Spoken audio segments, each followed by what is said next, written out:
Party, लग्न किंवा ऑफिसमध्ये मेकअप रूटीन फॉलो करणं आजकाल सामान्य झालंय. पण जर तुम्ही मेकअप करताना चुका केल्या तर तुमचा चेहरा बिघडू शकतो. म्हणून मेकअप करताना तुम्ही काही गोष्टींची काळजी घेतली पाहिजे. या चुकांकडे लक्ष न दिल्यास त्वचेचंही नुकसान होऊ शकतं. तर मेकअप करताना कोणत्या चुका टाळल्या पाहिजेत जाणून घेऊयात. दिवसातून 2दा सकाळी आणि रात्री आपला चेहरा स्वच्छ धुवा. फाउंडेशन लावल्यानंतर त्वचा कोरडी पडू शकते. त्यामुळे मेकअप सुरू करण्याआधी चेहरा नीट हायड्रेट करून घ्या. यामुळे मेकअप नंतर तुमचा चेहरा ताणल्यासारखा किंवा थकल्यासारखा दिसणार नाही. नंबर 2, मेकअप ब्लेंडिंग फार महत्त्वाचं असतं. विशेषतः नॅचरल लुकसाठी मेकअप ब्लेंडिंग योग्य असणं फार गरजेचं असतं. यासाठी तुम्ही काही ऑनलाईन मेकअप व्हिडिओ आणि ट्युटोरियल्स पाहू शकता. नंबर 3, कन्सिलर करण्यापूर्वी फाउंडेशन वापरणं चांगलं. कन्सिलरचा अतिवापर केल्यास तुमचा चेहरा गरजेपेक्षा जास्त मोठा दिसू शकतो. त्यामुळे कलर करेक्टर कन्सिलर योग्य प्रमाणात आपल्या डोळ्यांखाली लावल्याने तुमचा चेहरा नाजूक दिसू शकतो. नंबर 4, जास्त फाउंडेशन चेहऱ्यासाठी चांगलं नसतं.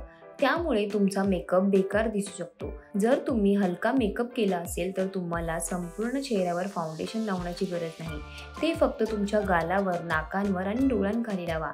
आपल्या त्वचेच्या टोनशी जुळणारी फाउंडेशनची योग्य शेड निवडणं देखील महत्त्वाचं आहे.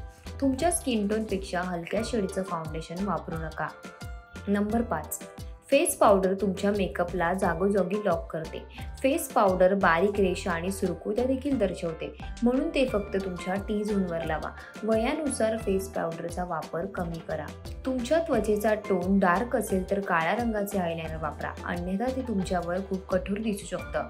जर तुमची त्वचा हलकी असेल तर तुम्ही ब्राऊन आयलायनर वापरल्यास ते अधिक चांगलं दिसू शकतं. तुमचे केस निरोगी असतील तर डोळे निळे असतील तर तुम्ही काळे आयलायनर अजिबात लावू नका. तुमच्या आयब्रोजला नैसर्गिक लुक देण्यासाठी तुम्ही आयब्रो पेन्सिल चांगल्या प्रकारची वापरा. कोन ब्रशने लावलेली डार्क शेड पेन्सिलपेक्षा चांगलं काम करते. याशिवाय तुम्ही आयब्रो पावडर देखील वापरू शकता. लिपस्टिकच्या सर्व शेड्स सर्वच स्किनवर सूट होत नाहीत. लिपस्टिकच्या अशा काही शेड्स असतात ज्या तुम्ही तुमच्या स्किन टोननुसार निवडल्या पाहिजेत. अधिक डार्क लिपस्टिक अजिबात लावू नका. तुम्हाला ही माहिती कशी वाटली हे कमेंट करून नक्की कळवा. आणि अशाच नवनवीन आणि माहितीपूर्ण व्हिडिओसाठी माय महानगर मानिनीला जरूर सबस्क्राईब करा.